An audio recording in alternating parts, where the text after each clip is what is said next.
This is Autoline Daily, the show dedicated to enthusiasts of the global automotive industry.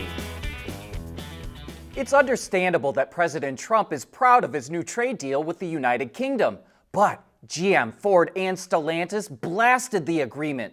Through their lobbying group, the American Automotive Policy Council, they said it will now be cheaper to import cars from England with almost zero American content than importing vehicles from Canada and Mexico that are compliant with the USMCA Free Trade Agreement. Vehicles coming in from Canada and Mexico get hit with a 25% tariff right now, even if they meet all the stipulations of the USMCA Trade Pact, the very trade pact that Trump negotiated in his first term. Cars from England will now only pay a 10% tariff.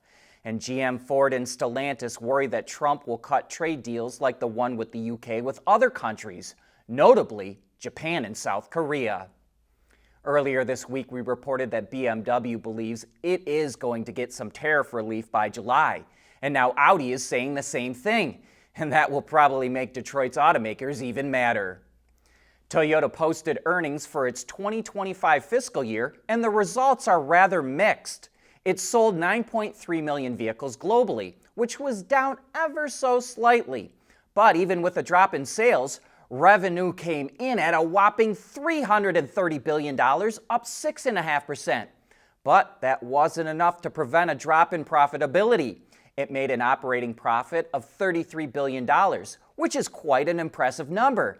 But it's a 10% drop from the year before, and its net profit of $32 billion represents an almost 8% drop. Any other automaker would kill to report earnings like this, but no company likes to report a drop in profits. And Toyota has already warned investors that Trump's tariffs will shave 21% off its operating profit in its new fiscal year. And by the way, once Honda and Nissan post their earnings for their last fiscal year, we're going to publish our annual automotive report card. And we're going to give our Patreon and YouTube members first crack at all the data and analysis. So, if you haven't signed up to be a member, now would be a great time to do so. It only costs a few dollars a month, and it really helps us in our mission to bring you the best insider news of what's going on in the global automotive industry.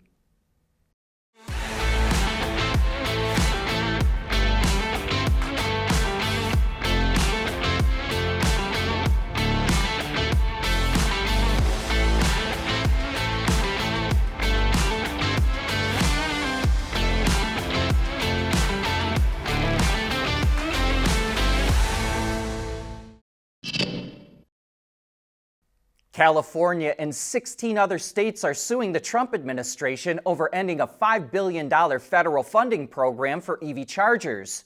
The states claimed that denying the funds they were promised will make it more difficult to build the necessary number of chargers to support growing EV adoption and make it more difficult to combat climate change and reduce pollution. Congress approved the EV charging funding in 2021 as part of the Infrastructure Investment and Jobs Act. And the states say the administration doesn't have the authority to end the funds. Nissan is canceling construction of a new battery plant in Japan just months after announcing it. The automaker revealed plans for the $1.1 billion LFP battery plant in January, but it's scrapping it because it's, quote, taking immediate turnaround actions and exploring all options to recover its performance. Last month, Nissan said it expects a net loss of around $5 billion in the recent quarter. So, it looks like the company is halting the plant to save cash. Nissan also said it's going to offer early retirement to hundreds of workers in Japan, the first time it's done so in the country in 18 years. Toyota sold just over 93,000 Corolla Crosses in the U.S. last year, an increase of nearly 31%. And now it's refreshing the small crossover for the 2026 model year. The company is especially trying to provide more distinction between the gas and hybrid models. The hybrid now features a more closed-off body color grille, while the gas version is more open and meant to look more rugged. There's also some differences in the front fascia just below the headlights. And sticking with the exterior, customers can select a new blue paint finish and 18-inch wheels as well. Now let's move inside, which has been updated with a new center console design around the shifter and an available 10.5-inch center display screen. Toyota says the new Corolla Cross will start hitting dealerships in the U.S. later this year, but no update on pricing yet.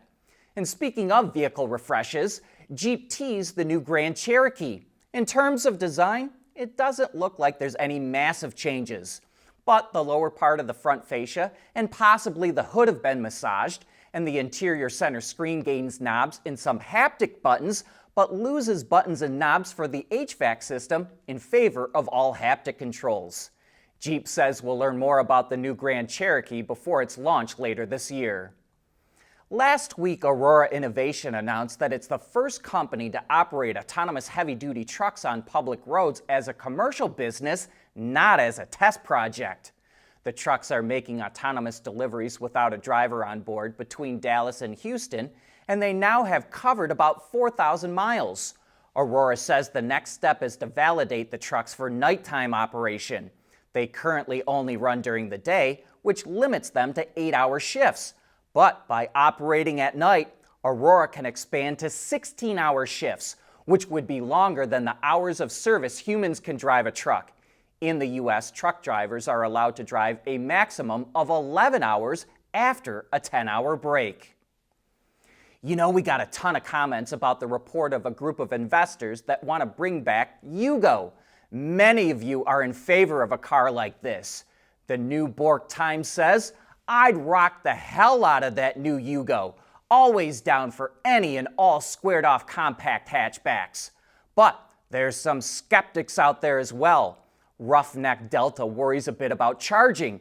The range for the Yugo Next is fine if they can equip it with 350 kilowatt fast charging, while Micro Wilhelm claims, quote, "That Yugo is not coming back. The founder is a university professor. They have no people, no factory, no money. No, it's just a marketing stunt like so many other EV startups that never get beyond the announcement phase."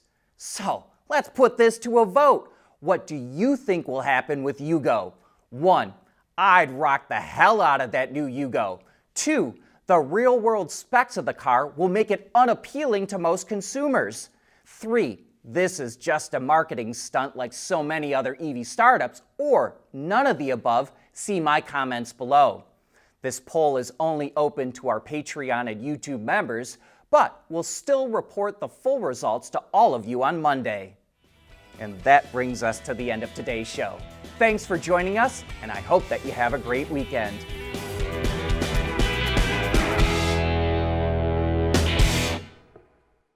Autoline Daily is brought to you by Intrepid Control Systems. Over-the-air engineering boost your game. Teases Automotive Technologies, the formula for better mobility.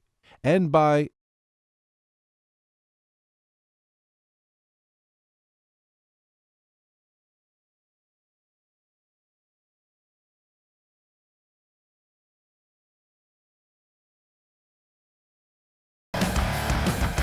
There's nothing wrong with heavy metal. Hey, lighten up. But with world-class composite material, Teases Automotive Technologies makes vehicles lighter, safer, and more eco-friendly. Wards is the industry leader for news, data, and analysis. That's why companies across the globe subscribe to our premium service, maybe even your own. Log in for subscriber access now. Check your company's intranet for details, and rely on wardsauto.com to keep you informed.